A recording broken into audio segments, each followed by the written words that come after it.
KPBS On Demand is supported by Paint Care, offering households and businesses in California more than 800 leftover paint drop-off sites for recycling. Quantities of 100-plus gallons of paint may qualify for a large volume pickup. Learn more at paintcare.org. In half a mile, please turn left. It would be great if they had one of those for R2-D2. Every time there's a new direction, it's like... Or Chewbacca. And then you have to wait for the translation. Yeah, and then every time it's like recalculating. Welcome to the KPBS Cinema Junkie road trip. We are on the road going to see Star Wars The Force Awakens up at the El Capitan Theater in Los Angeles. Let's talk to the mastermind of this plan first. This is Joshua Sutton, who decided to put this together. How did this all come together and start? Eyes on the road. Actually, you could say this started back in when Star Wars first came out. When I was a kid, that was my kind of getaway movie. I loved it. I used to have a poster of big banners Star Wars, El Capitan Theater, with the line going around the building. When I got the chance, I thought, this is like a bucket list thing, to actually go see a Star Wars movie, the first Star Wars movies with the original cast at that theater, and I couldn't pass it up. I went online, tickets were there, I went, okay, great. So I bought a bunch, and then I went, oh, I wonder if other people want to go. So I bought more, and that's pretty much how it's happened. All right, so tell us, you've rented a large van. How many people are going up for this, and what are you hoping for from this film? 13 of us are going, lucky 13. Rented this van because I thought it would be cool, instead of having 2-3 cars, we all can sit and do it in one big nice van. And I guess what I'm really looking forward to is just something that I got from the originals that the prequels didn't give. That sense of wonder and that world that I was hoping that I would have seen whenever those other ones came out. And that's pretty much, it's this hope, it's this desire and hope to get back into a world that I absolutely loved when I was a kid. And yeah.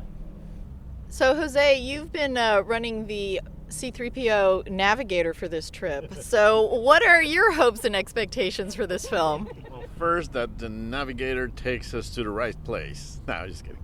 Kind of similar to what Josh said. I think the prequels were kind of like a missed opportunity. I'm not as picky as some fans. I like certain aspects of it, but definitely enjoy better the originals. So I'm really hoping that they capture that essence and that magic, and as Josh said, that sense of wonder that you're like back in the theater and like really be wowed and have just a good time, because that's ultimately what this type of movies are about, entertainment and having a good time. And what better way to do it with a bunch of friends that are like-minded people. So that's what I'm hoping. Miguel, you actually snuck out last night and saw the film. So what were you thinking of before you went in, and what was the crowd like last night? Well, we saw it at the Gaslamp Reading Theater in downtown San Diego. There was a long line waiting to get seated, and the Gaslamp very wisely let people in small bursts, so they didn't just riot into the theater with bloodshed and stomping on heads. The crowd was especially nerdy, which I think was kind of a boon to the experience, because it was one of those types of experiences where as soon as the logo pops on screen, the entire theater erupts in applause and cheers. And, when familiar faces appear on screen, the same kind of thing happens. So even if I weren't as keen on seeing the film as I was, it would have been a more fun experience, because that kind of enthusiasm can be contagious. And I'm hoping for the same kind of experience here, but it was definitely a riotous, kind of just joyful crowd. Have you been in other Star Wars lines before in the past? Dare I say yes, for a film that I think is called The Phantom Menace.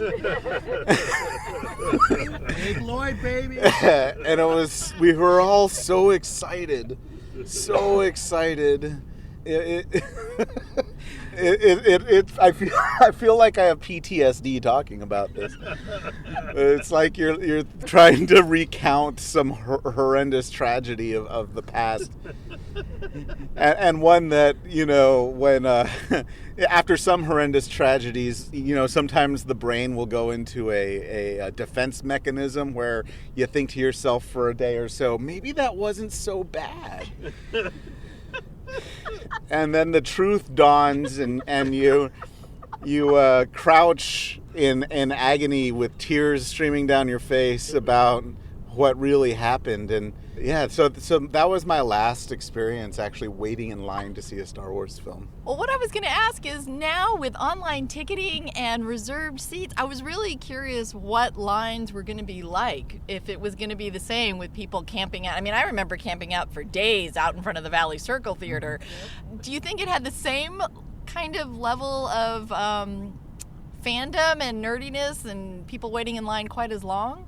I can't answer that with firsthand knowledge because I only waited in line for about 45 minutes, and I suspect the person who was at the front of the line maybe was there 2 or 3 hours.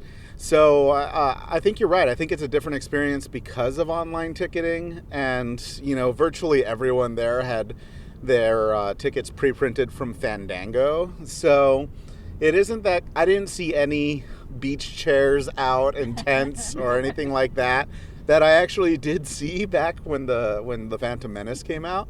Yeah, I mean, it also depends on the theaters too. Like, some theaters now are fancy schmancy and they have reserved seating, like the El Capitan tonight, and so you don't have to get there super early. And it's kind of like the being able to stream video online. We're kind of babied now. Everything is just a little too easy, I think.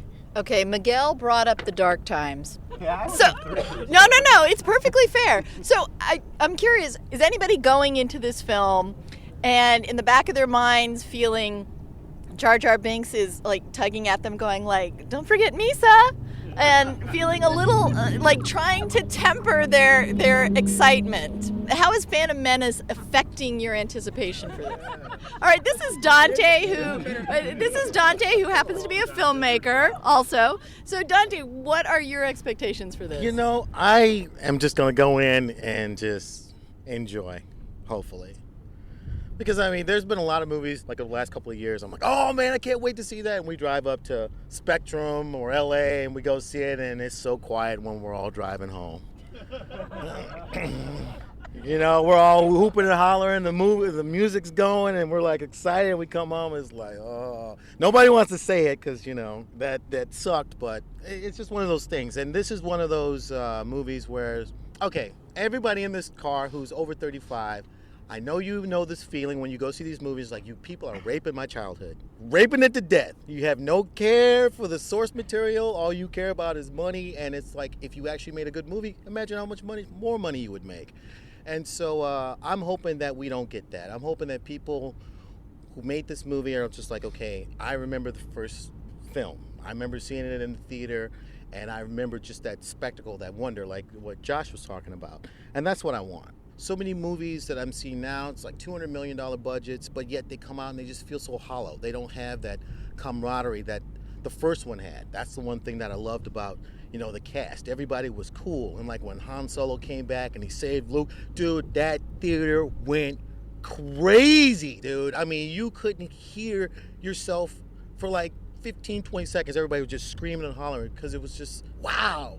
Now that would be cliche, but back then when I was a kid, I was out of my seat. I was cheering and we're all high-fiving and stuff like that. It was so cool, and I want to get back to that. So I'm hoping that JJ, Mr. Abrams, Mr. Child of the 80s, who was not born in the 80s, will do this justice.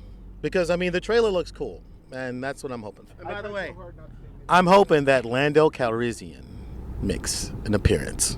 It is possible that Lando would make an appearance. I think Introduce yourself. Oh yeah, sorry. Philip Lorenzo. And I think the biggest thing so far that has affected my judgment in the positive for this film is just seeing certain sequences and shots that look and remind me of Episode 4.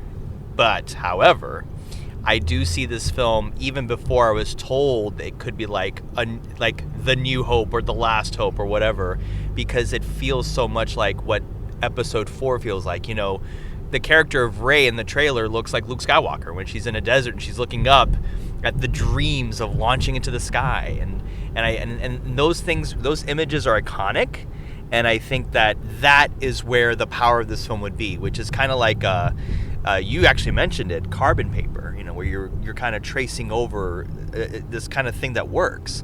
And I mentioned it, and I was going to make that a drive back thing. Oh, I'm sorry. I stole Miguel's thunder. But Miguel can mention it again. I mean, and here's the other thing about Star Wars, and this is where it differs very much from other franchise films. I think franchise films should all have expiration dates. I think they should eventually end. I don't like franchise films that go on forever and ever and ever and ever. They should eventually go. And James Bond is an example of that. Star Trek films are an example of that. They should die. They should just be done. But Star Wars in and of itself, that's one of the few that has an archetype where, dare I say this, and I know I might get something thrown at me, the story doesn't have to be perfect for it to work, because the characters and the imagery from the original trilogy was so iconic that we forgive Return of the Jedi, which is technically not the best film. But we don't forgive Phantom Menace. No, we definitely don't forgive. Well, I think, and here's the thing, George Lucas forgot what the model of his films were. I think with Phantom Menace, dare I say, the prequel, I'll end with this, the prequel should have been ending with Anakin being born. It should have been a completely different universe, a completely different time, and at the end of that trilogy, it should have been Anakin being born, and then some Darth Vader breathing saying, okay, here's what's coming next.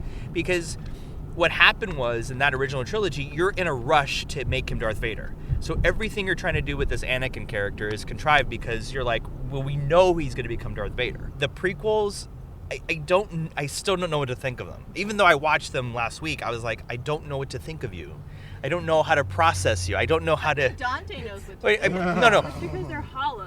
Well, exactly.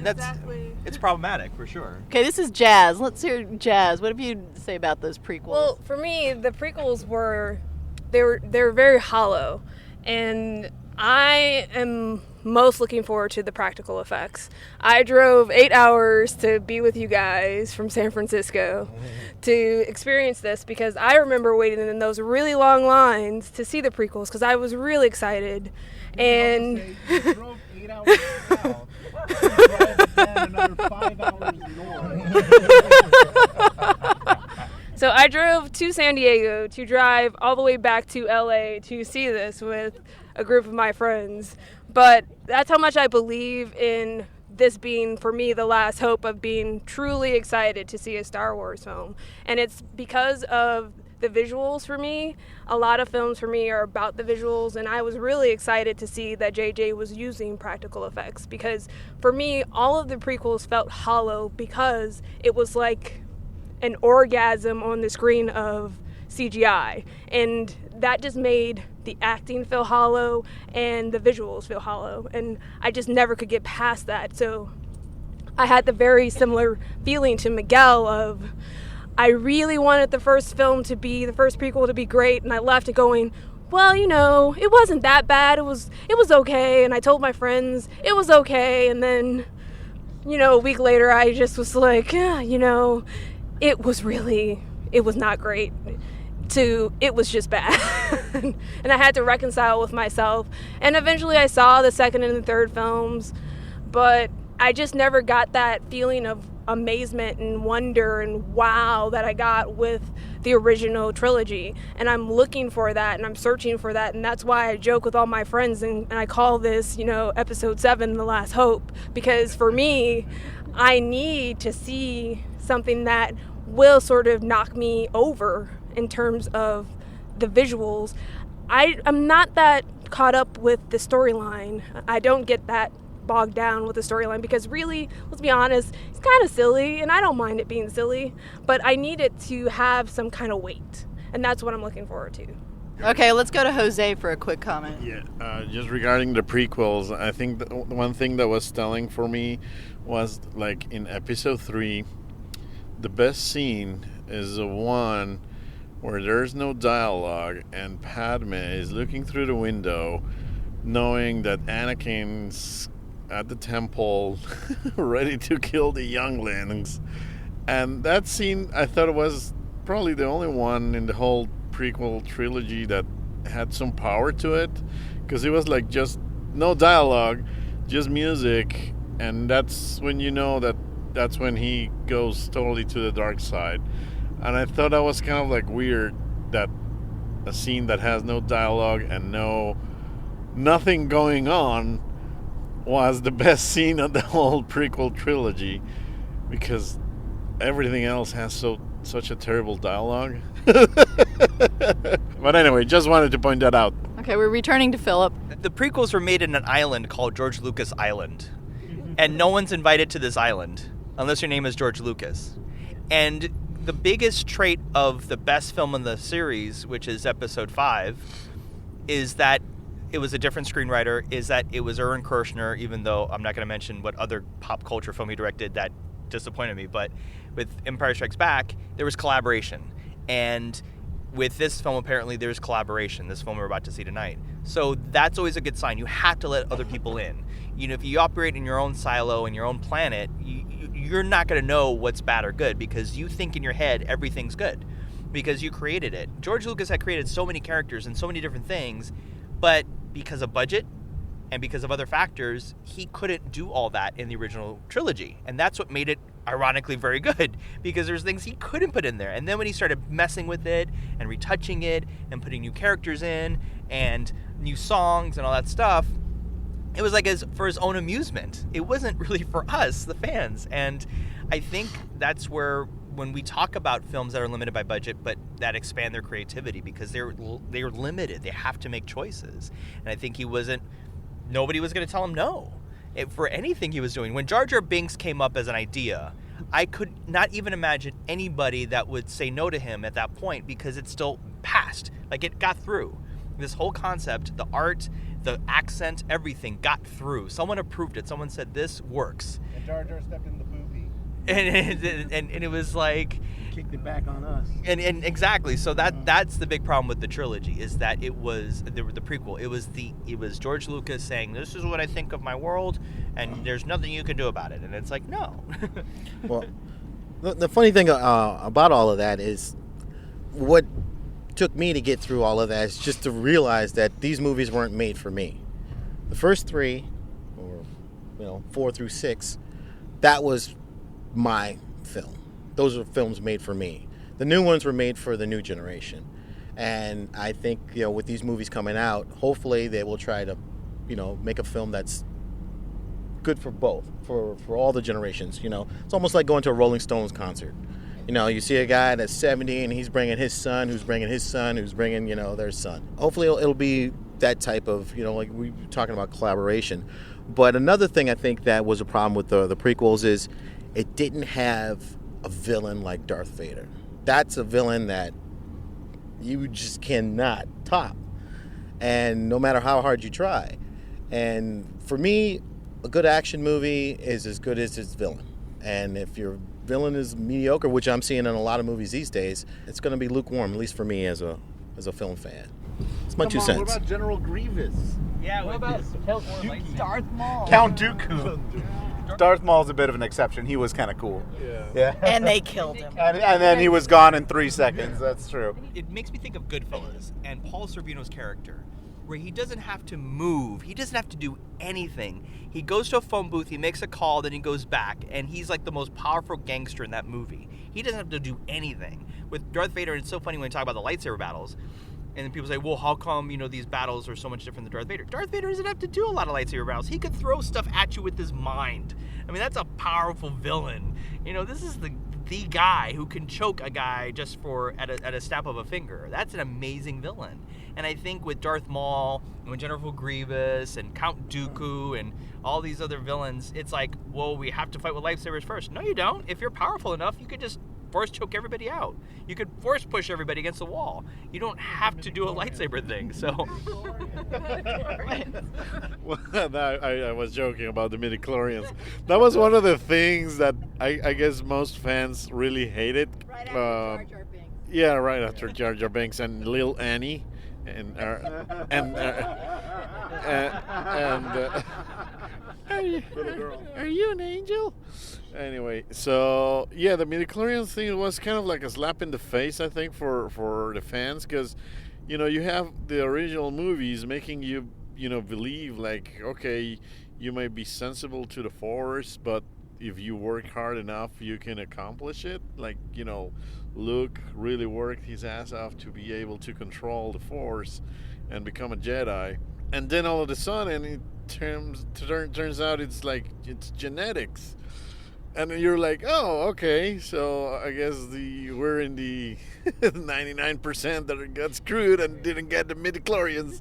Yeah. So I thought that was kind of weak, I thought that was really weak writing, a weak idea, and it kind of like broke all the mysticism of the Force and how it works and made it something kind of like, oh, guess you have blue eyes and are blonde. I guess you got it sorted out. You think that's a statement of society today? I think it does. It kind of reminded me of Gattaca, kind of like that's how it is. So I thought it was like kind of like a cheat thing. I don't know. I was finding the pseudo-scientific explanation for the Force with these midichlorians, which is kind of like, I guess, mitochondria living in your cells or whatever. It also completely warps your own story, your own world, because, we grew up with, or the first trilogy talks about the Force as a kind of almost religious thing, and it's mentioned over and over that the Force is something that is around every living thing and surrounds us all. Binds us. Yeah, and this is a break away from that. You're breaking your own rules all of a sudden. And whenever a fictional world breaks its own rules like that, it's jarring for the audience. Especially, for all the reasons Jose said, it's actually kind of disappointing because there is kind of a storytelling aspect to the idea that if one trains and if one believes and one has a cause, then they can make a difference. But this is more like the midichlorian thing is almost like an Aryan race chosen one kind of thing. Selective. Yeah, it is. It's a little bit weird, and actually, it's despised. The midichlorians are the worst things ever. As ridiculous and stupid as Jar Jar Binks is, I do think the midichlorians are kind of, in storytelling terms, the worst part of the original film. The episode 1. Yes. Joshua. I think really the biggest sin that George did was mucking and changing the original 3 to somewhat fit his prequel, and then refusing to ever release the actual prints, the real prints or copies of the originals, hand shot first. What's wrong with that? He's a pirate. Why change that? It made no sense. Why change Boba Fett's voice? Why include Hayden Christensen or whatever, Hayden and the Ghost and Jedi? Why do all that? I mean, I get it. You can do it. Sometimes if you can do something, doesn't necessarily mean you have to do it.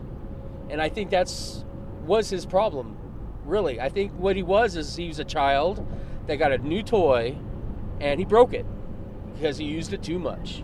And so that, that really, the prequels are what they are. But what I think more the thing that I just could not take is the way he messed up the originals. He didn't mess it up completely, and then refusing to allow us to at least see or go and get in Blu-ray, the originals in Blu-ray, which I hear is changing, hopefully. But, I still have my original copies on VHS. I'm going to keep forever. So I'll always get to see it. But there's people out there who haven't seen the originals, who haven't seen the way it really was. And I just have a problem with that. I feel bad for Greedo. I feel bad for Greedo. Yeah. I do. I feel bad for Greedo because not only does Greedo end up dead on a table, but Greedo, after the special editions, is the official worst bounty hunter in the entire galaxy. If Greedo shot first from across a table and misses? That makes no sense. Now, I would like to play a little bit of devil's advocate regarding the prequels, because obviously they have a lot of bad things, but there's also a very interesting elements to them, and I think it is regarding the storyline. One of the things that I do like about the prequels, even though the storytelling isn't great, it's how Palpatine raises to power. I'm not talking about the Anakin, oh yeah, Padme, you're gonna save your wife. That part doesn't matter.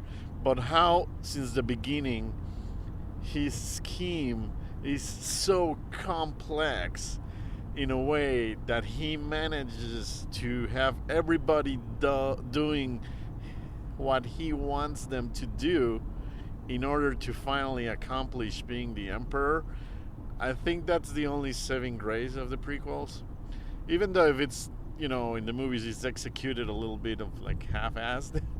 But if you analyze it, as a whole plot, how complex he planned everything, like creating the clones and all that stuff, in order and manipulated everybody he manipulated, like Amidala, he manipulated the Jedi Council, he manipulated all the senators, everybody, in order for them to trust him and let go and give him all the powers for him to start the war, which is kind of like a reflection of what happens in politics in reality, how all these people that are in power kind of do all these crazy things in order to get to that point. I always suspected Palpatine's rise to power and all the points you're making to have been on George Lucas's, been in his mindset since the 70s. Yeah. And I think that's why, some of the things that happen, at least in terms of, some of the subtext behind it, is interesting, because that's the George Lucas who gave us like THX 1138. Exactly. And some of George Lucas's better output. Yeah. And you're right, the execution, in my opinion, is really horrendous. But it is interesting that you do see some of George Lucas's like hyper liberal self come out in some of that. Oh, yeah. Like how does it start? It starts with economics. Yeah. It's unfortunate that it gave us one of the most boring storylines of all time. But it's true. And one thing it's funny, I don't want to get into like politics and anything, but I am gonna. But it's funny that it kind of happened during the 9/11 era. There's one phrase when they give the emperor basically free reign over everything, and Padme says this phrase that I love, and that's how democracy ends, with a thunderous applause. And that's what happens when you see like certain politicians, and it's kind of relevant right now because you're seeing all these crazy candidates. Yeah. So it's funny because that's what happens. Like when democracy dies or the liberties dies, with everybody clapping to it. I thought those are some of the elements that I do like about the prequel. So that was just trying to play a little bit of devil's advocate on some of the saving grace elements of it. It's bad, but it does have some moments that are like I like. But that's it. All right, I'm out. Peace. The only thing I would say is Palpatine definitely isn't Donald Trump, because Donald Trump has got all the establishment Republicans against him. I think he's more definitely like a Marco Rubio or George W. Bush, where he soothes you into this kind of idea that this makes sense and this works, even though it's going against every principle you could possibly imagine. And also playing on fears, which is an important part of that mechanism of the prequels, which is, genuine fear. Like these senators and these citizens have this fear of a new thing happening. The threat of these droids and the threat of the separatists, and the separatists are a lot like ISIS. I mean, they're a lot like, they're their own little planet, and they're kind of, they have these, but that is economics, which you were alluding to, and as opposed to some kind of radicalized ideology. but still, it's this kind of fear of the unknown. Let's give him all these powers because we don't know what to do. Again, that goes against the tenets of a space opera to me too. A space opera shouldn't have C-SPAN scenes in it. I was waiting for the C-SPAN logo to come up when the Senate hearings happened, or Wolf Blitzer is doing a segment. We're here live, and Palpatine has just gotten control of the armies. It's like, so that was a big problem with the prequels too. And I think, speaking to the new generation, I'll end it here, is the new generation. I want to give them more credit that they can appreciate an opera like we did when we were kids. I want to give them more credit than that because, again, it goes back to George Lucas maybe thinking he understood what the new generation wanted and it not being what the new generation wanted. But he did, though. It was the most successful ones out of all of them. Oh, no, because, the reason why it's most successful is because it's, like I said, it's a built-in, we're programmed because of that original trilogy and those characters. The kids still love them. So all of my friends that have kids, they do not like the original trilogy as much as they love the prequels. They love Jar Jar Binks. They love all of the characters that we hate. No, I have friends that have small children, and they go gaga over the prequels, and they think that the original trilogy are either silly or boring. Well, that's where. And the effects suck. Well, I teach a fourth grade class, two fourth grade classes, and they both love Han Solo, and they love Chewbacca, and they love those characters too. So, for me, I need a data-driven metric before I would determine that the next generation. I'm not saying the whole next generation, but I know that I have lots of friends that have small children, and they love the prequels. So every time I go, I do not care for them. They go, "What are you talking about? They're great." And I'm dumbfounded by the reasons that they give me why they like the prequels and why they don't care for the original trilogy. I mean, I can understand possibly why they may not like episode 5 as much, because I'll give it to them that episode 5 is slow in their eyes if they're used to seeing a laser light show. You know what I'm saying? Where it's more philosophical. As philosophical as a Star Wars film could be. But I guess I could see where they're coming from, but it still knocks me over when I hear that. I would love to have a panel of kids watch episode 1 and 2, because I think it would be true about episode 1, but episode 2 has a Harlequin romance novel in the middle of the film. I don't think the kids would like that very much. Twilight, baby. where Anakin's complaining about the sand and Tatooine being too coarse, and that takes literally minutes. It's I want to have an audience of kids to watch that with, so they can go, "What is this lovey-dovey crap?" They also love the dresses that Amidala wears. So she has fantastic makeup and fantastic hair, and she wears multiple dresses that are fabulous. So you have to think about that also. You're not thinking like a little girl. No, and I don't. No. I hope not. Well, see, my problem, the thing I feel is that generation got cheated. It's they love those movies, and part of the reason I think they love them is because they were passed on to them by their parents. I mean, a lot of these kids, it's their parents who took them to see those films and introduced them to them and built them up, with this whole mythology. But I feel like they're a generation that got cheated because they got the bad Star Wars. Crystal, you're in the front there. You haven't spoken. Do you want to say anything? So I happen to be in that generation where, I grew up. My parents took me to see Star Wars. I loved the originals. I drug my son to go see the new ones and made him watch the old ones. Maybe he has something to say about it, but literally I am in that class of, I took my kid. My parents went today at 12:30 to see the movie, so I'm really excited to hear what they have to say, and I'm really excited about this movie. But how did you feel about the prequel? Yeah, I mean, it really wasn't my thing. I'm glad I went to go see them. It's a movie, so I'll go. But no, nothing desirable in there. It was great, I guess, to experience it with Tyler. So I'm really glad we're getting to see this one together as well. To focus on something a little more positive, does anybody have any really geeky thing that they did in regards to, the first Star Wars movies? I know that I bought a Super 8 projector and a film which was 20 minutes of the movie, which I ran like every single night. I had it memorized backwards and forwards. I went to the Center 3 cinemas once at noon and stayed through to the last film at the end, hiding in the bathroom, because this was when multiplexes were new, hiding in the bathroom to like get in. Those were the kind of things that I was doing, and I joined the fan club. I don't know if anybody else joined the fan club, but they used to send you a record, a little plastic record that you would cut out from the newsletter to play.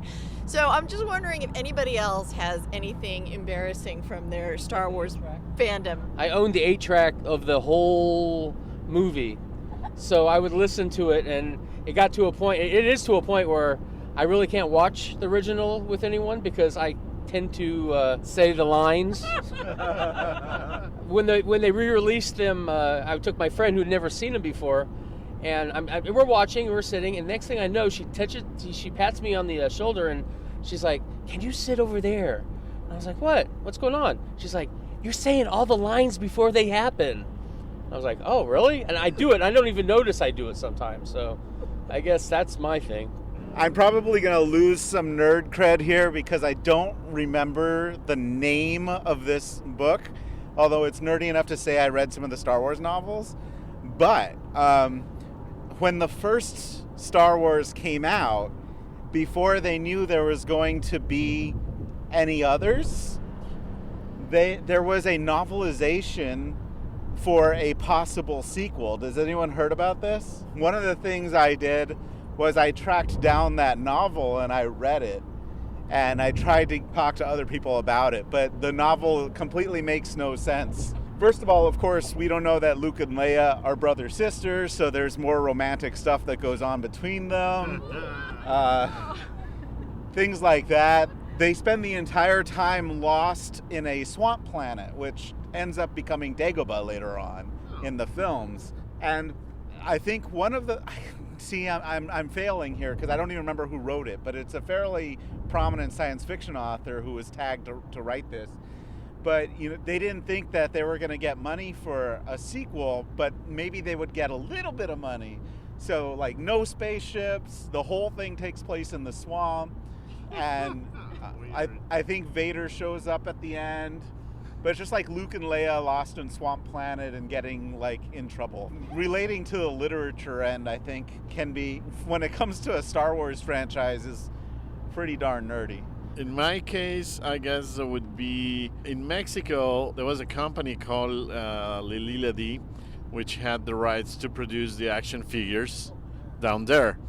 Nowadays, they are, like, highly sought after, and they're, like, super expensive if you can find them, like, original in the package and everything like that.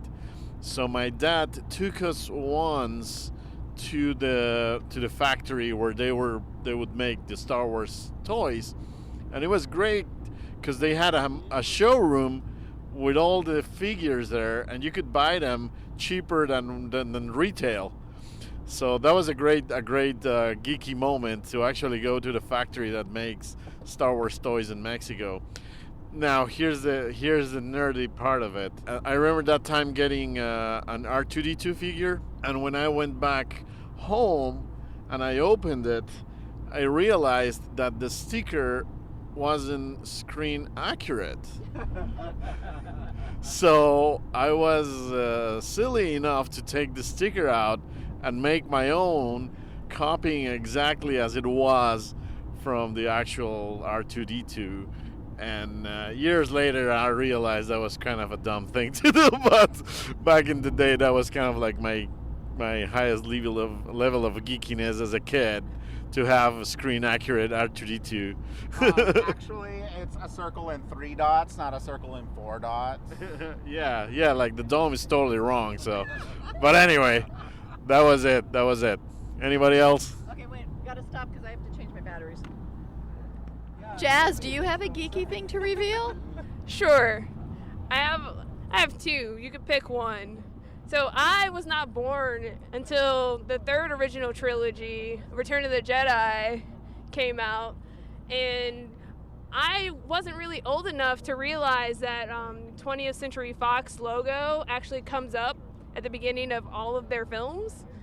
So I just thought that meant Star Wars was starting.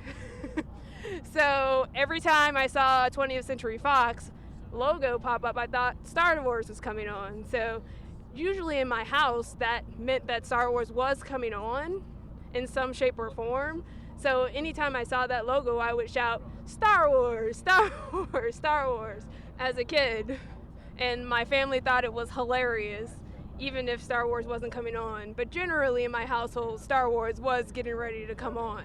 What I was saying earlier before the recorder was turned back on was that I was going to a Naval Officer Candidate School when Episode 3 was coming out, and I was still really holding out hope that they were going to do the transformation to Darth Vader correctly.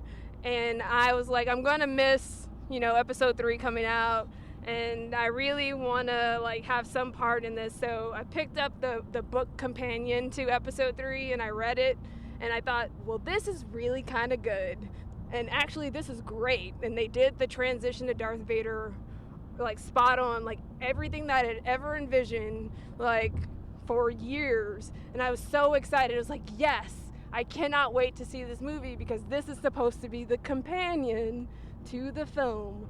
And then we got our 8-week or 10-week Liberty call, and I'm wearing this horrible, what we called ice cream suits, which are our all white Liberty clothes for Officer Candidate School. I'm in Pensacola, Florida. It's 100 degrees outside. I'm wearing a uniform that doesn't breathe.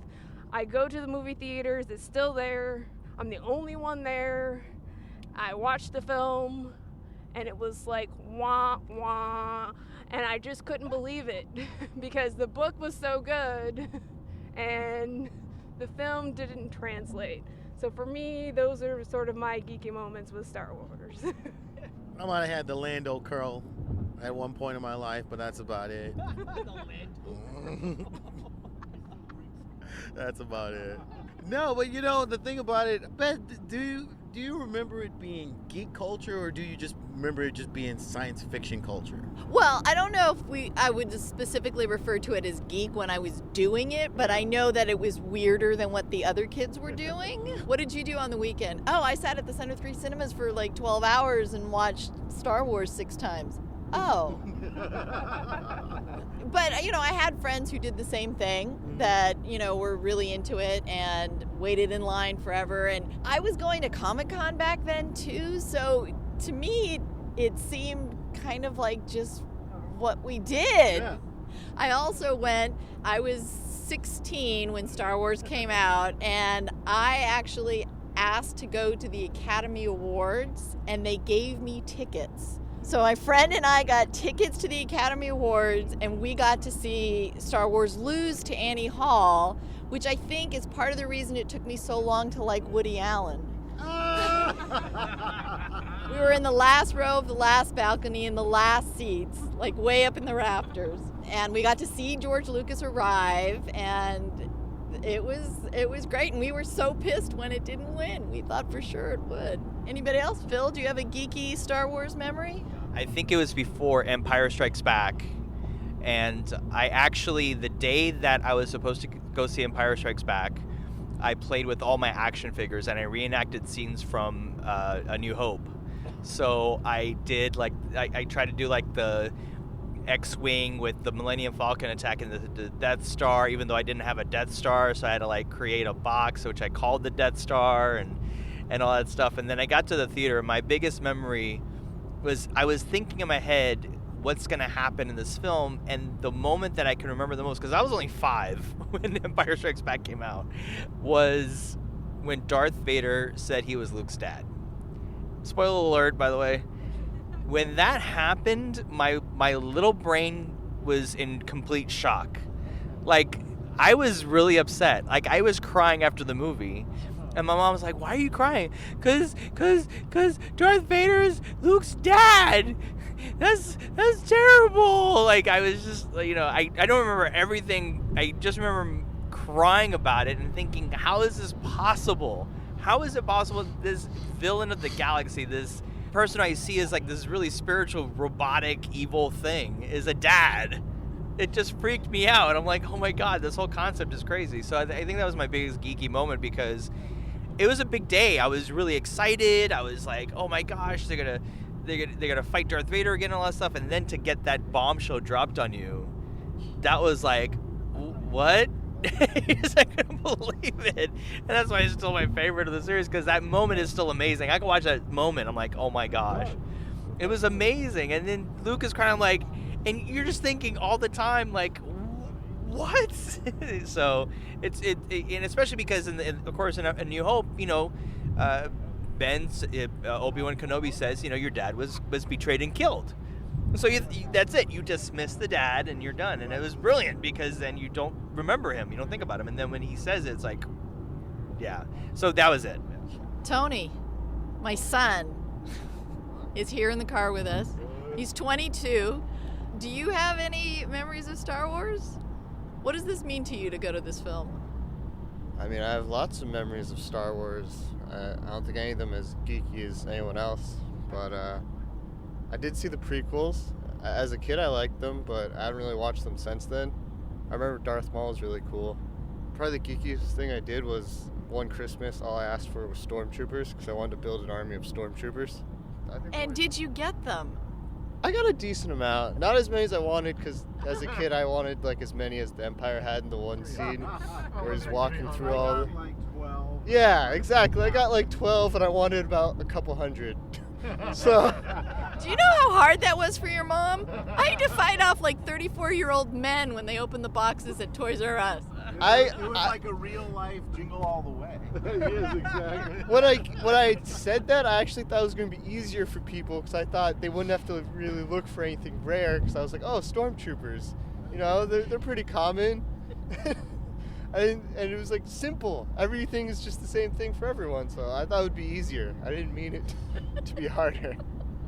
I think the only thing I'm looking for in this movie is just something entertaining.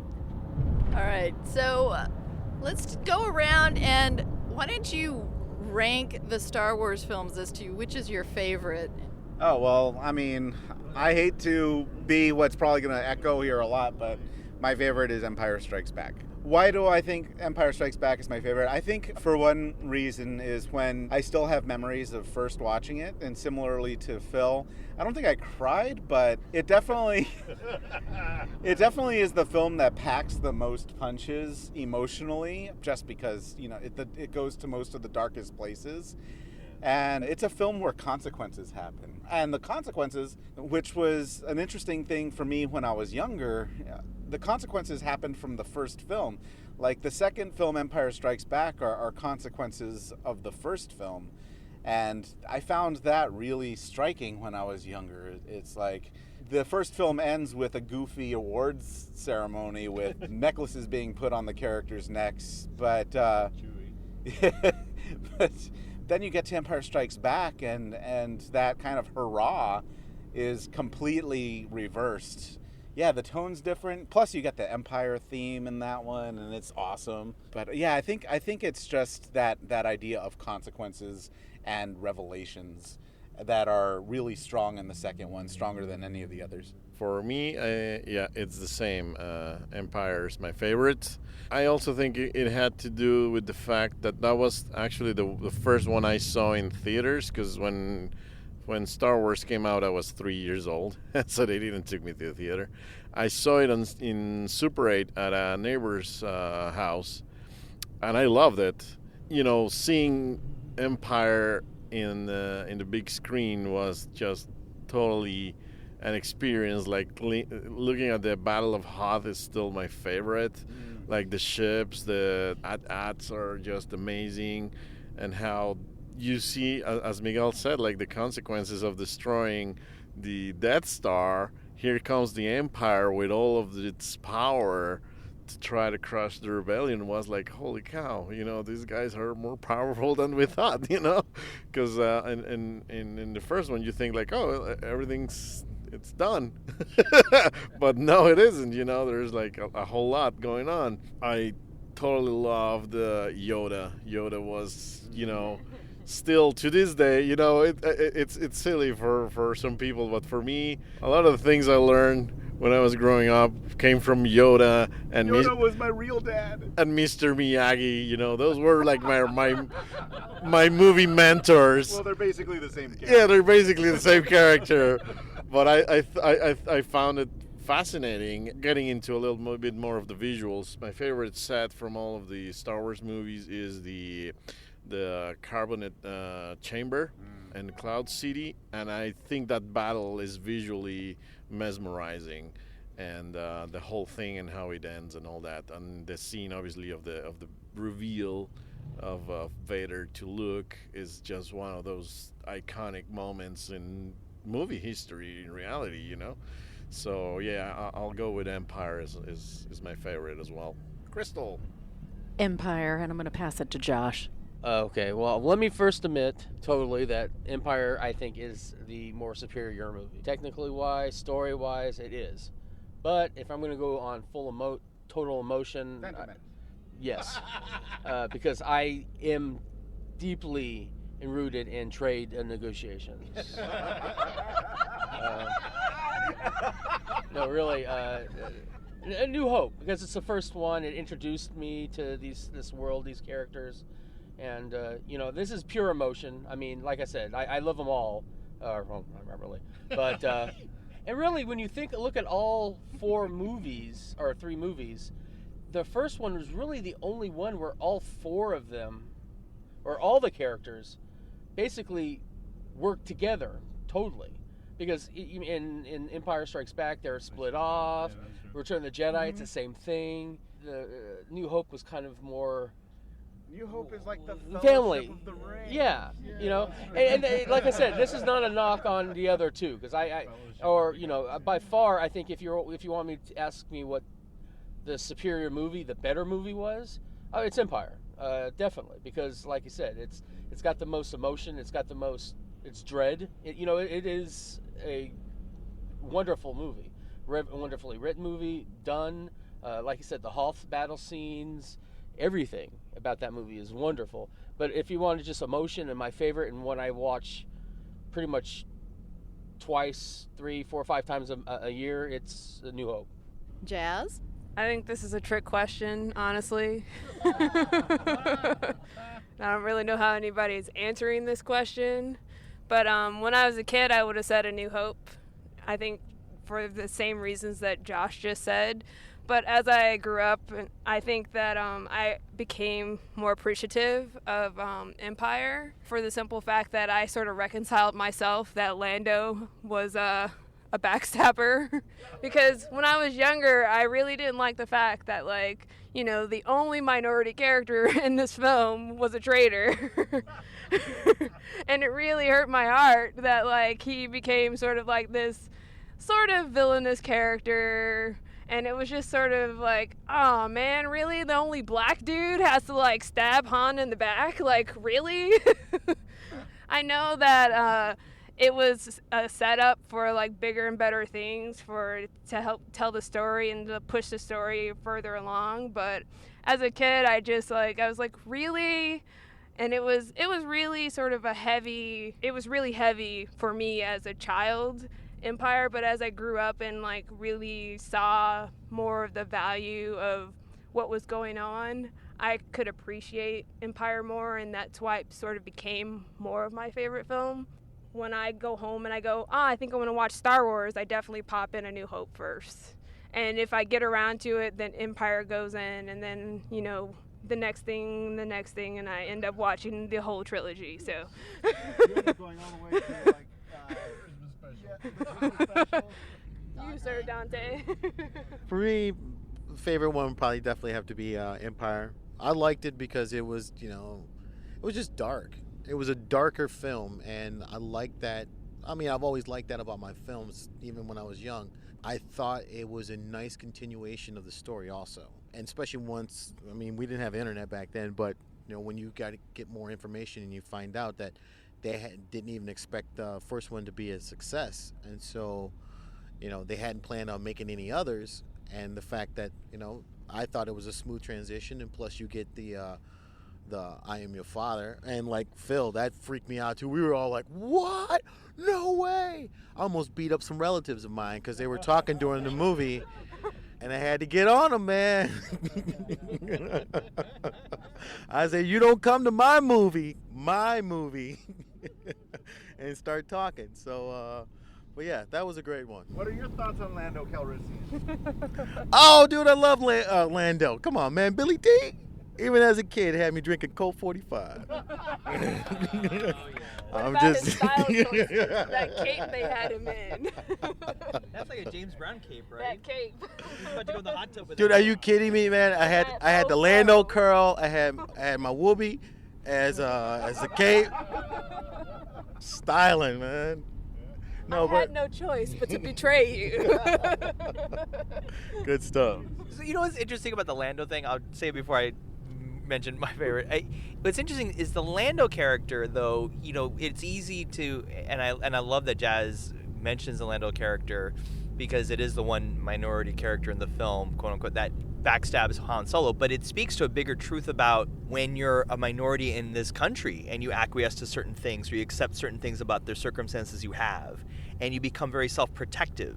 You become very self-protective of your neighborhood. For him, Cloud City is what he's got. And then here's this evil empire coming in and telling him, if you don't do this, you're going to lose your land, you're going to lose everything you have. And, it becomes a situation of, I don't know, I'm fascinated by that because it goes back to how come in black neighborhoods there's more liquor stores and all that stuff, like all these things that we talk about with gentrification and stuff like that. I almost liken him, this is going to sound terrible, forgive me, but it's almost like he was like the Magic Johnson of the galaxy. He was like owning a Starbucks here and and then all of a sudden the Empire's like, you got to get rid of that Starbucks unless you give us Han Solo.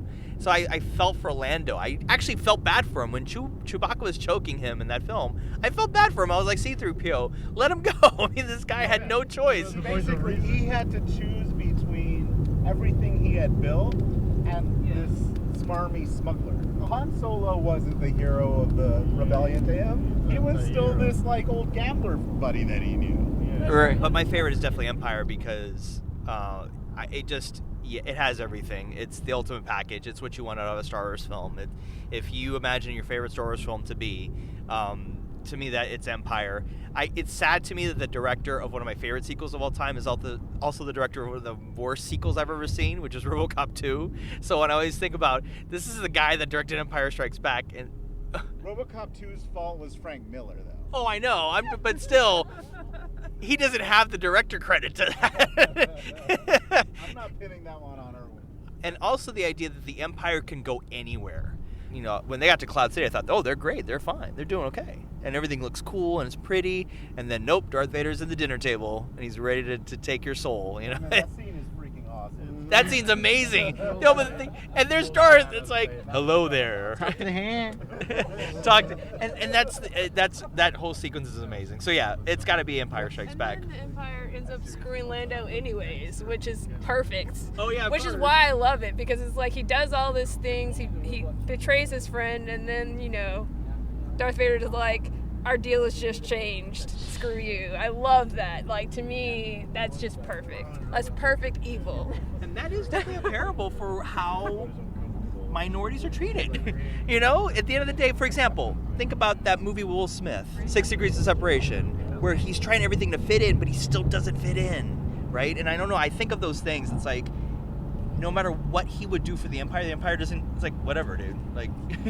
Well, the one thing, I liked about Lando's character is that, he played a character. Yeah. I didn't necessarily look at him as a minority. Having grown up on a lot of the classics, then you see, minorities playing a certain part. That's true. Whereas, you have a guy here, he's the boss. It's the same way with the black exploitation films. A lot of those did not get a lot of the respect I think they deserve, but there were a lot of good ones, man. There were black actors playing characters. And if you saw Black Caesar, the director of that, Jack Hill, white guy, and he said, I wanted to make The Godfather, or, a Goodfellas or something like that, but I'm just using black actors. Right. I don't want stereotypes or anything like that. I want people to play characters, real characters. And those type of films always resonated with me, and that's one of the things I liked about Lando is he was a guy who, one, had power. He was the main guy. Granted, no matter how much power you have, you always are going to answer to someone else. Him answering to the Empire. Yeah. I dug his character. I mean, I grew up on Billy D, and he was always a person that wanted to be, a suave character. Yeah, Yeah. I didn't think that he was like a stereotypical, like, oh, he's a minority, so he has to be a bad character. I was just like, why? Why Billy? Why did Billy T have to be? Jasmine felt betrayed. She was in you scoundrel. In the theater screaming, no! As the camera pans up. Because he was supposed to be, you know, like suave, debonair Billy D. And I was like, no, not Billy D. Dare I say he's one of the more complex characters of the film, like as far as like just the things he has to deal with that we don't even see. Like he says when he's walking them through Cloud City, he has to administrate an entire city. I mean, he's essentially like a president. And so when a greater power comes in to take over, it does messes with your mind. And Lando was not born into governorship. He was a gambler and he was a hood like Han Solo. He was a Han Solo, basically. Yeah. But he's a Han Solo who was able to grow out of that and build this, probably one of the most beautiful planets that we've seen in that universe. Yeah, right. So, I mean, Lando is a really interesting character. So I agree with that. So Tony is one of the younger ones here. How do you rank the films? I don't know. I've never thought about ranking them before. I don't know. As a kid, I didn't really like Empire because it made me sad, and I liked Return of the Jedi the best as a kid. But oh, you love the Ewoks. Yeah, as a kid I did. I don't know. They look kind of stupid now. But back then, yeah, I was enjoying all their celebrating and teddy bear cuteness. But they throw killer parties, I've heard. Dude, they've got an Ewok brothel. Do you ever see a female Ewok? What does a female Ewok look like? Just like the kind of males. like all the others. It's kind of like the dwarves. You're gonna tell them apart. With those little nubby fingers. All right, I think on that note, we're going to end part 1 of this Cinema Junkie road trip. These are our thoughts going into the screening of The Force Awakens. We're probably still a couple hours away from LA. Our screening's going to be at, I believe, 10:15, and after the film, on the car ride back, we're going to chat with these people again to see if The Force Awakens lived up to their expectations or not. You have arrived. My stars. It is you. It is you. What a desolate place this is. We probably got to get to the theater by what now? We've got reserved seats. Oh, we have reserved seats. I know we got reserved seats, but it's going to be insane. Don't you guys want to check that out? Check the insanity. Actually, it'll be that cool. All of the whole theater's reserved.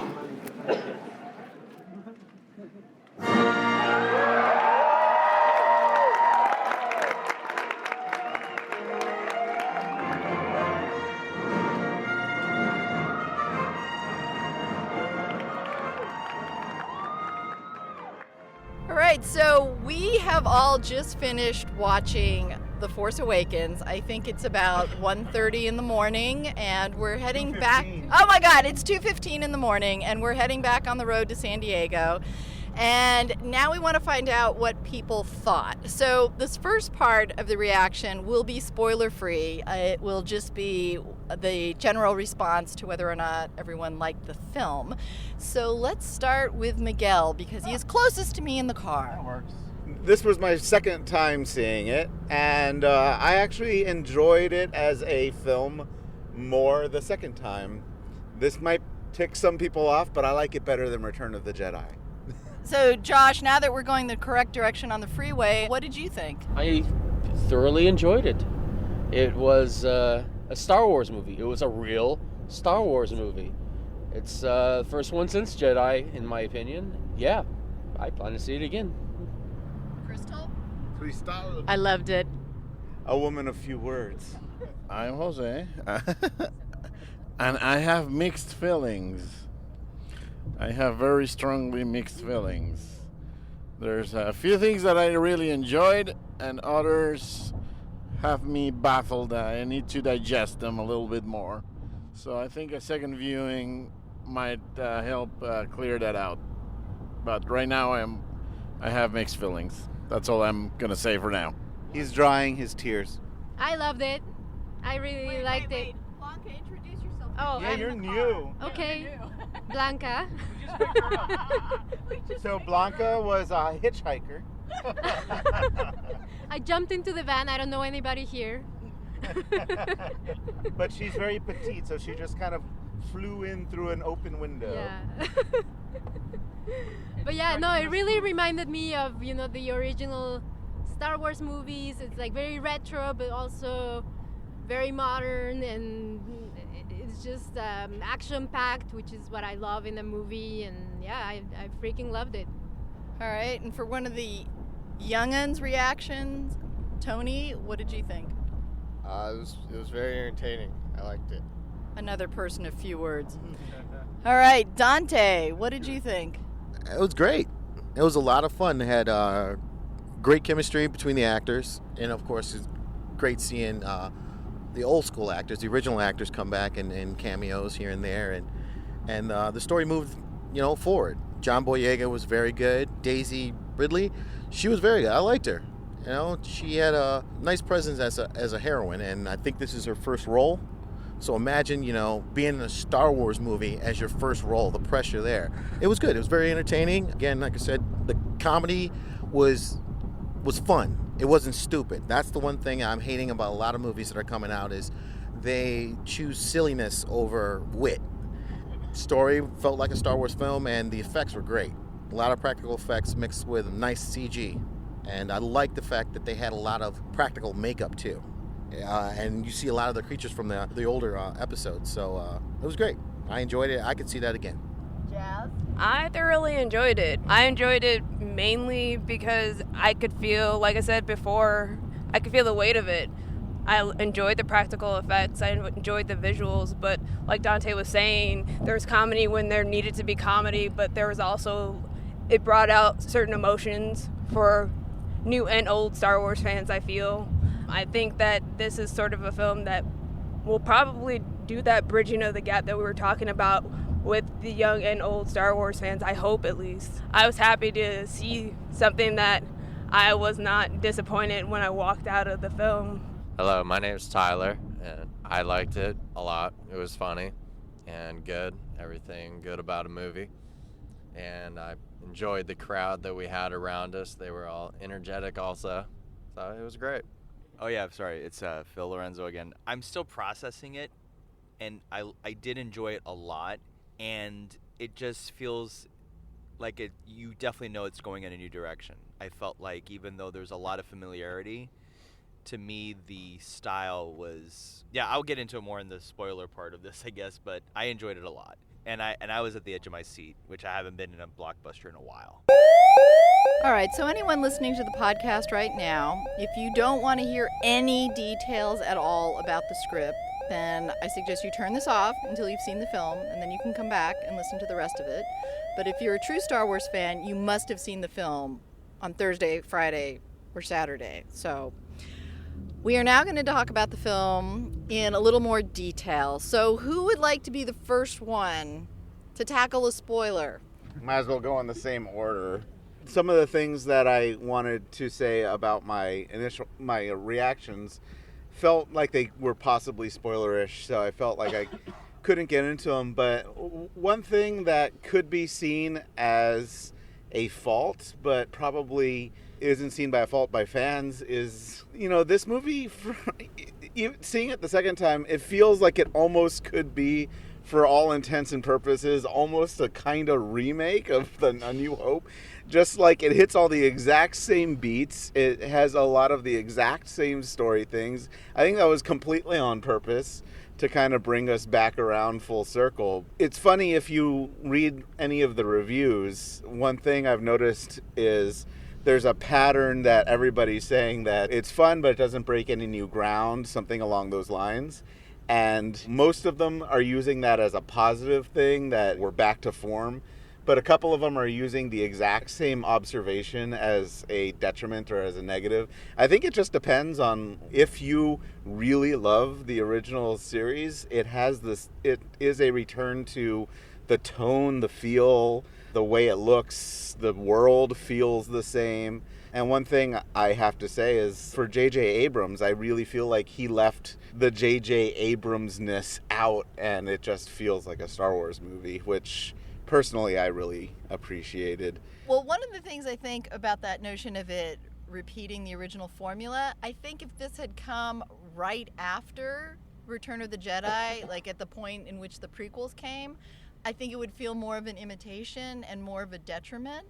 But the fact that we went through the dark times and the prequels, and it took so long for us to get back to it, and that feeling, I mean, that line from the trailer, you know, Chewie, we're home, I think kind of sums it up for me, which is it's returning back to these things and saying, okay, we know you were not happy with the other films. This is a comfort film for you to make you feel better. And then I'm feeling that possibly in the next one, there may be more of a break with that formula, or there may be an attempt to be something a little different. But I think that this was really kind of the necessary film, the healing film. One of my friends was posted on Facebook. She described it as like having had a horrible breakup, or, you know, a lover who betrayed you and then not being able to trust anyone anymore. So like this was the film to rebuild trust. So all right, who else would like to make a comment about something that you might be revealing a spoiler in order to talk about? Let the negative. I'm holding it up. Someone grab it. All right. No, not negativity necessarily. There were several elements that were definitely like a throwback to especially the first Star Wars. Like a lot of elements, as Miguel mentioned, like, you know, having BB-8 carrying the important information, like Rey kind of stumble up on him, and now she's in a mission to deliver the robot to the resistance, which is kind of like the rebellion now. So that kind of like sounded or felt like really familiar. What was different was the character of John Boyega, Finn. I thought that was an interesting take on a character of a stormtrooper that actually has a face and a conscience. Because, you know, in the original movies, we just see them as, you know, cannon fodder. And this time around, there's like, oh, there's actually something behind that. Having also Captain Phasma, I thought they were going to explore it a little bit more. I thought that was kind of like a missed opportunity, and it turned out into being just like a Boba Fett kind of thing. Yeah, that's exactly it. But I would have liked to see a little bit more of the character. Then let's move on to like Kylo Ren. I thought at first it was a great character. I thought his motivations were a little weak. Yeah, I mean, it kind of felt like, and I might get some flack for this, but it kind of felt like the motivations of Anakin, that there were really not motivations at all. So it's built in their DNA. Yeah, maybe that's what it is. I don't know. It felt kind of weak. Like, oh, I just want to finish what you started. It was like, what? In this film, he's the least. He's the most contrived character. Yeah, and you can tell because, you know, Darth Vader, when he was pissed off, he would kill any of his officers. And this guy would just go on a temper tantrum and destroy the controls and the computers. So I thought that was kind of like... He's like, this guy's costing me millions. Yeah, exactly. It was like, so I thought that was kind of like a weird thing. Like, he's still like probably too young to be even trying to become a Sith. And he's a little clumsy. In that regard, I mean, you can tell by his way of fighting. It is mentioned explicitly that he is not finished with his training. Yeah. But you can tell, like, for example, somebody like Darth Maul, who's still an apprentice, but he's like in tune with what he's supposed to be doing. And this guy is still having a lot of conflicts. I kind of like was a little disappointed with that. The other thing, and the biggest spoiler of all, was Han Solo's fate. And I thought it was weak, and I thought it was pointless. Yeah, see, I completely disagree with that. Yeah, I disagree with that. Han Solo is the Ben Kenobi of this movie, but yeah. I know from a standpoint like, oh yeah, like a father, I'll do anything. But yeah, he did sacrifice himself, but for not, I mean, it didn't really cause any major change in Kylo Ren's. Except it wasn't for Kylo Ren's benefit. It was for Rey's benefit. Yeah. His death is what supercharged Rey at the end. So it's the same. And again, this is going back to this being kind of a carbon copy of A New Hope. And I'm sorry, guys. I'm just gonna call that Star Wars. It's just called Star Wars, where Ben Kenobi meets the fate. Like that, it follows the kind of the hero's journey. The Joseph Campbell archetype of, and this is actually a flaw in this movie as well, but the archetype of the sage, the person who's the mentor, has to fall in order for you to grow. And that's what happens in the first Star Wars film. And Han Solo in this is on that track. He is basically Ben Kenobi of this film. And in fact, he calls Kylo Ren Ben. So he even named his son after Ben Kenobi. Yes, but he is the mentor for Rey. The slight flaw is that they don't explore that mentorship enough. Yeah. And they just try to allude to it while Rey is getting tortured about how he's her surrogate father and that kind of thing. And in that regards, but his fate had to happen. It was not pointless. There were certain things that were rushed, like all of a sudden he becomes the mentor. There's not a build up on that. It's just like, oh, she knows how to do things in the Millennium Falcon. Okay, now I'm your mentor, kind of thing. And then the fact that originally Obi-Wan sacrifices himself in order for everybody else to escape. Here, what Han Solo did, it kind of puts everybody in harm's way because they're surrounded by freaking stormtroopers there.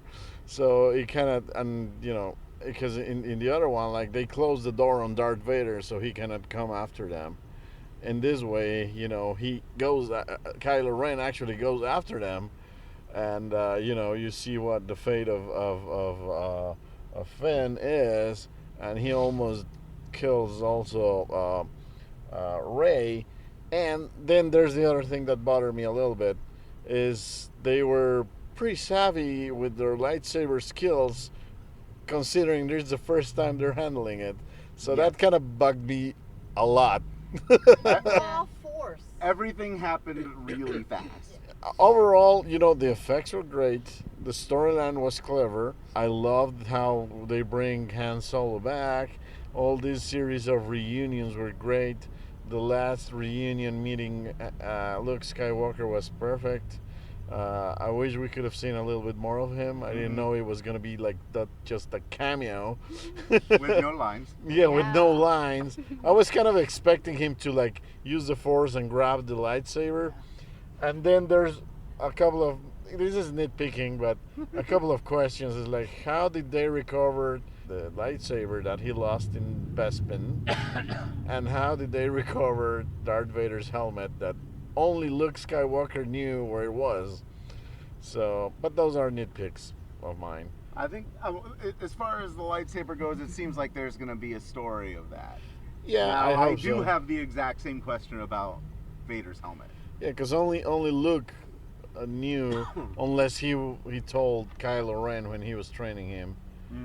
And also, it kind of felt a little bit out of character for Luke to leave when Kylo Ren turned into the dark side. I don't know, that kind of felt weird for me. That may be an incomplete story too. Yeah. We don't know the whole story of that. Yeah. Because he has been mentored by dead people. So it's very possible that maybe a Yoda or Obi-Wan said to him, for balance you need to leave. It's not a complete story yet. The story isn't over yet. So I think a lot of these questions that we have might have answers. I have to admit, though, I felt a little bit the same way. Like, when you watch the original trilogy, ultimately the trilogy is about the story arc of Luke and how he grows in character. And by the end, he's finally mastered his character. And we don't know what happened to make him leave, but on the surface right now, it does seem rather petulant that he did. I'm going to go be myself on an island. The whole thing was that, I guess the legend was that he was going to look for a Jedi temple, which could also, on a very beautiful water planet. And, maybe that will have more of a story ahead. Maybe there's something there that he needs to find or get to bring balance. Because ultimately that also is what the whole thing, like the beginning, was, that he was to bring balance to the Force. Yeah. Technically he didn't. Yeah, he saved his dad, but obviously there's still things out there. Ultimately, the whole thing is about daddy issues. They're all that way. And that's kind of where it comes back down to Han and Kylo Ren as well.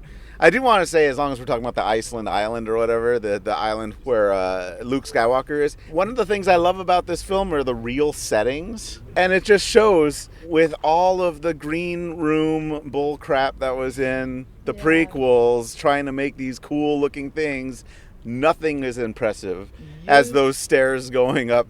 The natural beauty of that island, and when they go into the greenery to go to that temple with, what's her name, the little orange lady, that was shot in Ireland, and it was beautiful. Just use real motherfucking scenery. But you know what, for me, it kind of felt a little bit more Lord of the Rings in that regards than Star Wars for some reason.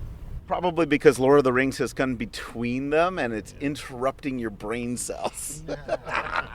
Because the originals had real scenery. The back of the van or bus hasn't talked. Dante, you have anything you want to talk about that might reveal a spoiler? No, I mean, everything was pretty cool. My only problem, Jose has already mentioned it, was the fighting. I'm like, no, dude, you guys have never seen a Sho Kosugi movie. Only a ninja can kill a ninja. And that's exactly what it should be with a Jedi. And I'm sorry, but she is not trained. And how Boyega's character even stood 5 seconds with this guy. Well, she was kicking somebody's butt in the very beginning of the film. She wasn't kicking a Jedi's ass, though. Wait. But he wasn't a fully trained He's Jedi. not fully trained either. Dude, this guy stopped a laser bolt in the middle of the air. Yes, he used the Force, but we don't know his skills with the lightsaber. And he was not using the.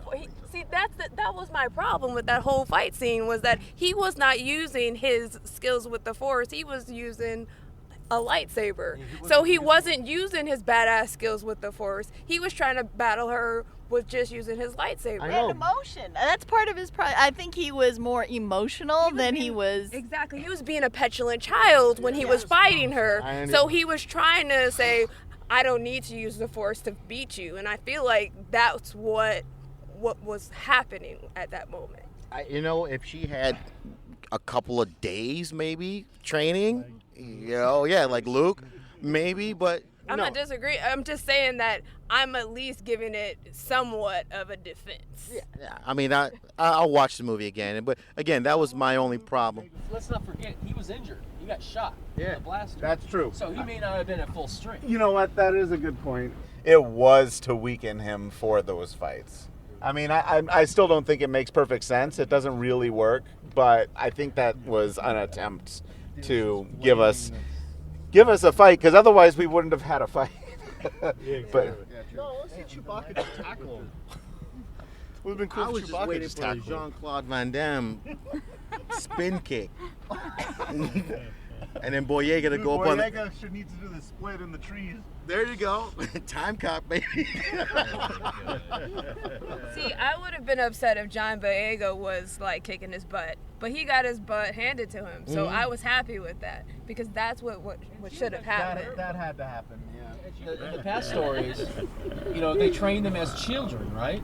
Yes. So maybe there was she did have some past training that kind of was, because there was that recognition all of a sudden, like that when she closed her eyes and was like, oh wait, I know how to do stuff.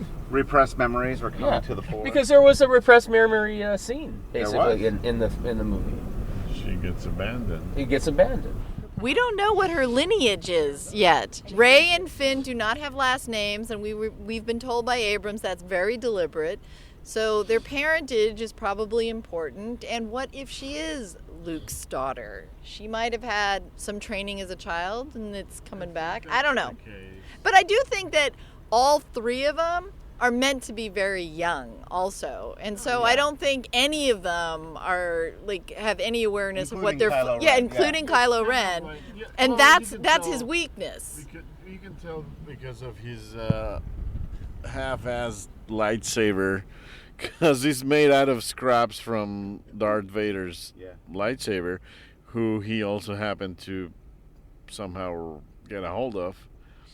Who knows what happened? Next to the mask, I guess he went to Endor and was like, oh, look at that. I think he was just scavenging Endor and found the mask and the lightsaber and kind of like half-ass it. One thing I'm very happy about is like this puts to rest all those nonsense rumors that people were saying that Kylo Ren was Luke Skywalker. Okay, just look at him physically. How could he be Luke Skywalker? Yeah, no. Taller and half as wide.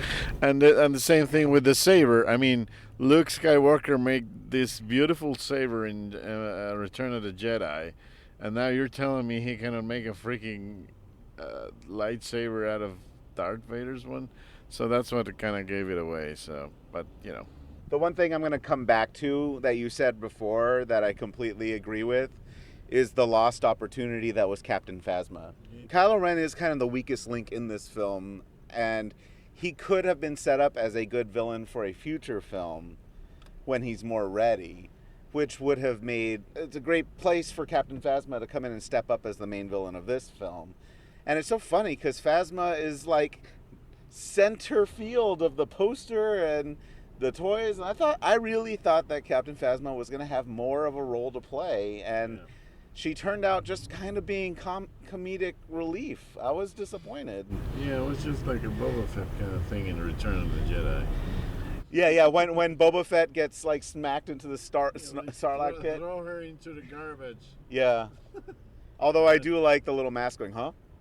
But yeah, I agree completely with Phasma on that. I do want to also, before I pass the mic back again, want to repeat props though for the actors. I think the actors are the strong. Boyega and what's her name? Sorry guys. Daisy Ridley. Daisy Ridley they're awesome characters and they sell it, and I think they're the strongest part of the film. You know what? The BB-8 thing, I was so scared when we saw him in that first teaser. I was like, oh my god, here's BB-8's gonna be the new Jar Jar. But no, BB-8 was the new R2-D2. It was sweet. It was awesome. Did anybody felt or notice that C-3PO's armor was like totally different? I mean, that's me nitpicking, but it was... you maybe didn't recognize him because his arm is red now. No, but like the armor itself is like a completely different thing. Everything was different. Well, it's been changed like 7 times. It's 30 years. Yeah, no, I know. I thought it looked a little more like, I don't know, like more clean cut, a little bit more, I don't know. A little bit more like Maria from Metropolis? Yes, actually, yeah. It didn't look as typical 3PO. I don't know, more softer lines. I just have like one thing that I guess just bothered the heck out of me, and it was the scenes between Han and Leia. They just felt so disingenuous to me. They felt kind of placed there because they had to be there, and not necessarily that they were actually genuine romantic sort of scenes, like they actually cared for one another. They were just sort of like cheesy scenes to be there to... Fan service. Yes, exactly. And it was just like, it was almost like I didn't even need them to be there because I felt like cringing because it just didn't feel right. I don't know, it felt wrong at times.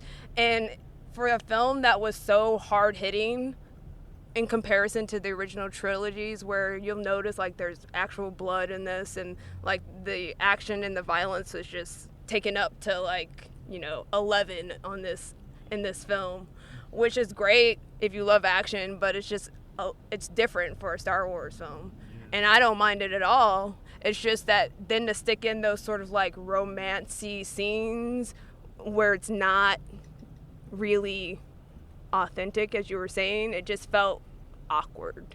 Kingdom of the Crystal Skull, the Marion. No, the chemistry. Hold on. Let me finish. I know what he means, though. But No, the chemistry between Marion and Harrison Ford and Indiana Jones wasn't the same.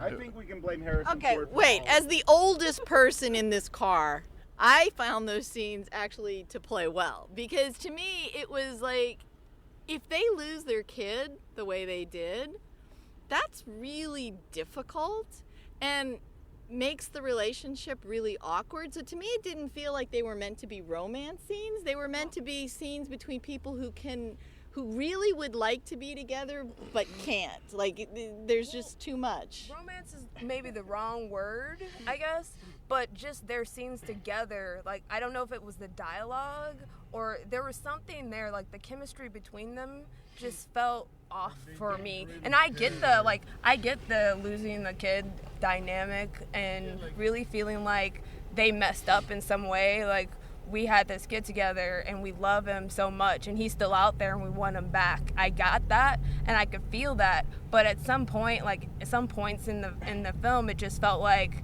this doesn't feel right. Like either the placement is wrong, or I don't know, it just, something just felt off to me. Second viewing? I'm definitely going to see it again. Phil, you haven't said anything? I know, I haven't had a chance to. No, I'm glad I actually didn't get to say anything because I loved listening to all the input. I have a lot of divergent views for sure about this. For one thing, I think we're giving Obi-Wan too much credit in the original movie for being a mentor to Luke. I think he didn't get a lot of time to mentor Luke at all. I think there was some good pivotal scenes, of course, but it wasn't. I think his mentorship of Luke is very similar to Han's mentorship of Rey. They didn't get a lot of time together, and dare I say, even though he's not going to be a ghost in the second film and guide her, I think that ultimately the relationship is very similar to a mentor relationship, and that death and the way it happened is a carbon copy of that Star Wars. So I definitely felt like we're assuming that things are paced in a certain way, but I think Star Wars, once it ramps up, it is paced pretty quickly. And then also I think what's interesting is the Resistance is way more mature than the First Order. The First Order is this remnants of a big empire, and it's all young. It's all youth. If you listen to Domhnall Gleeson, I forget his character's name, the way he speaks to his troops, he's very angry and emotional. And he's getting them to say, we will finally crush this resistance.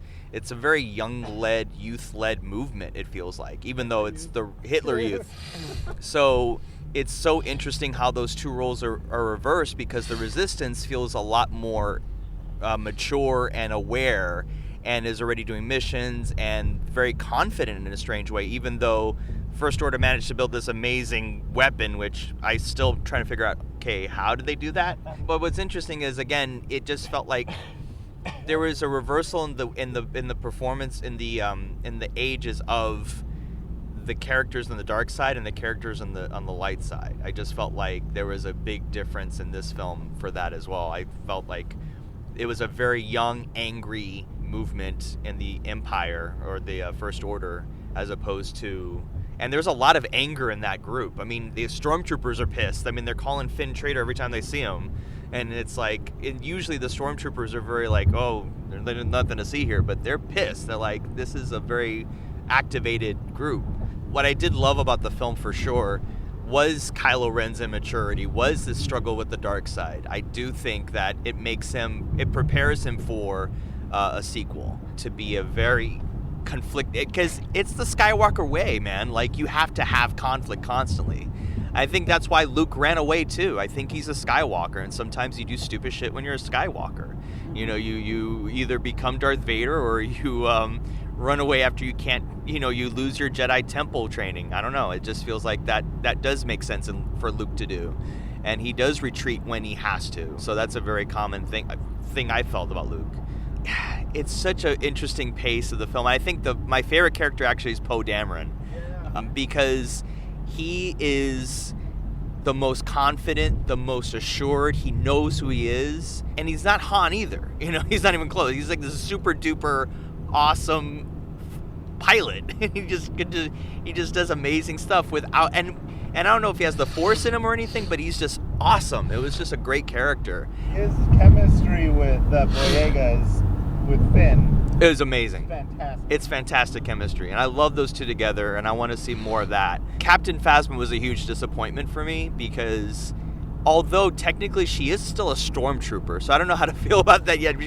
She's a key stormtrooper. She's a silver stormtrooper. She has a cape. She has all these cool things, but I wish there would have been more for her except just putting her down a garbage chute that we never see her in, and all that. So, and then finally, and last thing is, I think Han and Leia, I have to say their chemistry, Harrison Ford saves that more than anything else. I still think there is chemistry between them, and I still think their moments together are just so full of damage, so full of so much loss and so much, their relationship is already complicated. I don't think anybody was going to make a mistake that their relationship ever is going to be great, even if they fall in love or whatever, because they're still two very different people. And even at that point where she says, you do what you're going to do and I'm doing what I got to do, I think it plays very well. I just think Harrison Ford's a better actor, and I think that's what kind of carries that through. Well, Jazz, one thing you had mentioned was you were happy about the midichlorians? Oh yeah, I guess I mentioned that before we started recording. Yeah, I really like the fact that this film sort of just said, screw the prequels, and I think people will be happy to know that they went back to old school explanations of the Force. The Force is all around everyone. It flows through everything, and it's around everyone. There's no discussion of midichlorians anywhere, and that was great. I almost wanted to do a little happy dance in my seat. So I was really happy to see them kind of nix the prequels version of what makes the Force go round and what makes you a Jedi and things like that. So I was really happy about that.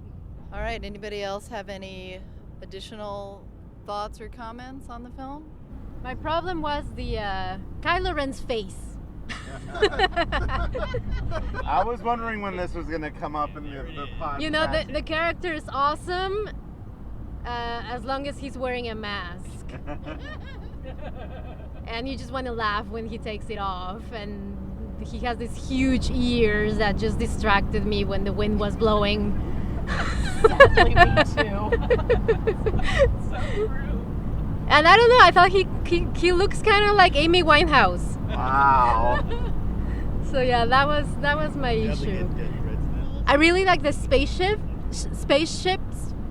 and all the the air fights and all that. That was really, really cool. The TIE fighters and the design of the First Order TIE pilots are so awesome, and the way they had the lighting inside the cockpits, it just looks so amazing. And I think dare I say, I'm glad we saw it in this projector because the blacks were so black and the light, it just really contrasted fantastically, and I just love that, the way of the look. And I like the look of the new X-Wings too. They're darker.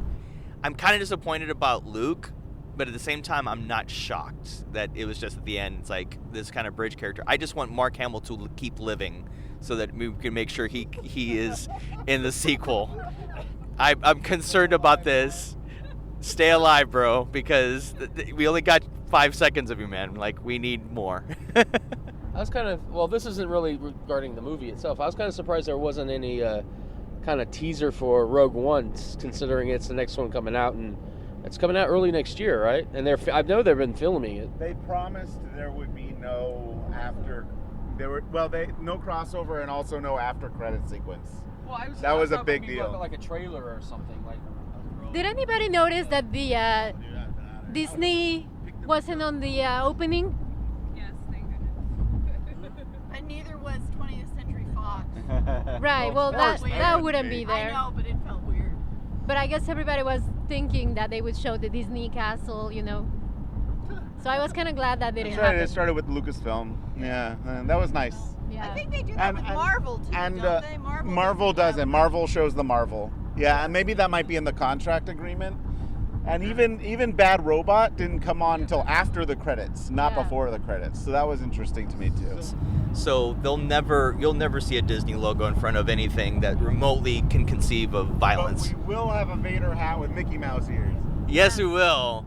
So the merchandising is different. Will we have? That's what I'm saying. Yeah, we have, yeah. Wait, I do have like one other thing that I really loved about this that I have to bring up because I am an engineer, and I have to say that I did not jump out of my seat, but I was squealing inside that Rey's character was a fix-it, get-it-done kind of girl, and I was just like, yes, finally a Star Wars character that is female, that is fixing stuff, that is like, don't hold my hand, I don't need you to hold my hand, I can run by myself, I can fight by myself, I can fly without your help, and I can fix this damn ship without you. I love that. I was just like, thank you, JJ, and everyone else for creating a female character that is a self-rescuing sort of princess character. So that was like, for me, like from the get-go, I was all in with this film. There was a female X-Wing pilot, so that was really neat too. Leia, they kept trying to call her princess, and they cut themselves off, and they called her general, which is representative, of course, of not just of the changing of the to the resistance, but there's points they wanted to call her princess, but she's a general, and she makes no bones about it. So that is another thing too that's really important and key. There's no princesses in this film, and for a Disney film, that's awesome. Especially the princess thing.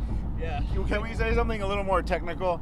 The sound design and the sound design and the music, I think, are excellent, and especially the sound in Star Wars is so iconic, especially the TIE Fighter sound, and they actually use that as a story point kind of in there when Boyega and Rey are in the tent, and he hears them first, and that's how he knows to get out of there before they start firing. It was like, it's that sound. I know that sound. And we all know that sound. And I loved that. I thought that was awesome. And since we are in spoiler territory, does anyone want to talk about some of the cameos that were in the film that people might want to look for? So there's a sequence in the freighter that Han and Chewie pick up the Millennium Falcon in, where there's these rival gangs that are going after Han for those three creatures. I forgot what they were called already, but they're awesomely designed. And two of the gangsters were from the raid. One was the cop in the raid, the lead actor, Iko Uwais, I think his name is. I forget how to. And then the other one was this character named Mad Dog in the raid, who is this unbeatable super villain in that film. It takes two guys to beat him to death. But when I saw him, I thought, "What? This movie should be over then," because like he could just destroy everything in the film because he's Mad Dog. Like, what's the argument here? I want to see him fight one of those monsters. I wanted to see him fight and kill one of those monsters. See, like, attack the block where you cut away and you cut back, and it's just a hallway filled with blood, and he's just standing there with a dead monster. Yeah, that would have been amazing. Like, I don't think he would have destroyed Kylo Ren. I'm just saying, because it's Mad Dog. So that made me squeal a lot for sure. Except they didn't let him fight. That was that bothered me. All right, there was a rumor that one of the stormtroopers was Daniel Craig. Oh, that's been confirmed. Do you know which stormtrooper it was? No, which one? Beth, do you want to say? Well, apparently Daniel Craig denied that. He said something along the lines of like, "Why would I be an extra?" So it turns out he's the stormtrooper that Rey uses the Force on to set her free. So that is supposedly Daniel Craig, and then we also have Simon Pegg in the film.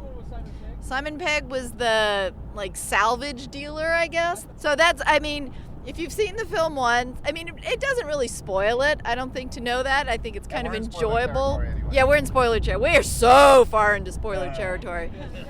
So I think it's fun to see the film and know that those people are in it. So any final comments from anyone? I'm going to see it a third time in 3D just to see if there's a difference in experience. I will too. I want to go to a luxury cinema. Yeah, let's do it. Let's go to Sinopolis. Yeah. Let's go to an over 21 screening. Yeah. We can bring Blanca's rum. I want to thank everyone who's been on this road trip with Cinema Junkie and partaken in sharing your hopes and expectations and then your reactions to The Force Awakens. So thanks for listening to this KPBS Cinema Junkie podcast. I am Beth Accomando, and I want to thank everyone who's been on this car ride. And if you haven't gone to see The Force Awakens yet, go. And if you've already seen it, go again and look for some of those Easter egg cameos. And see you at the movies. What I want to know is, when are we getting our Salacious Crumb solo movie?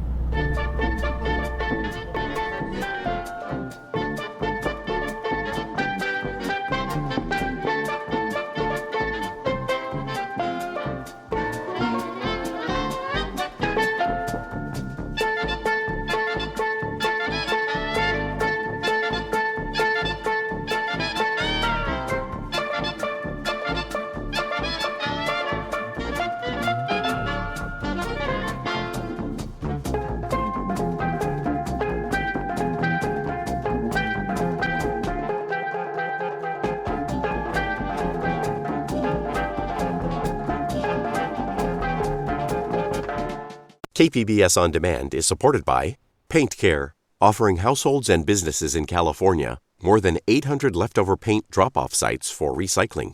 Quantities of 100-plus gallons of paint may qualify for a large volume pickup. Learn more at paintcare.org.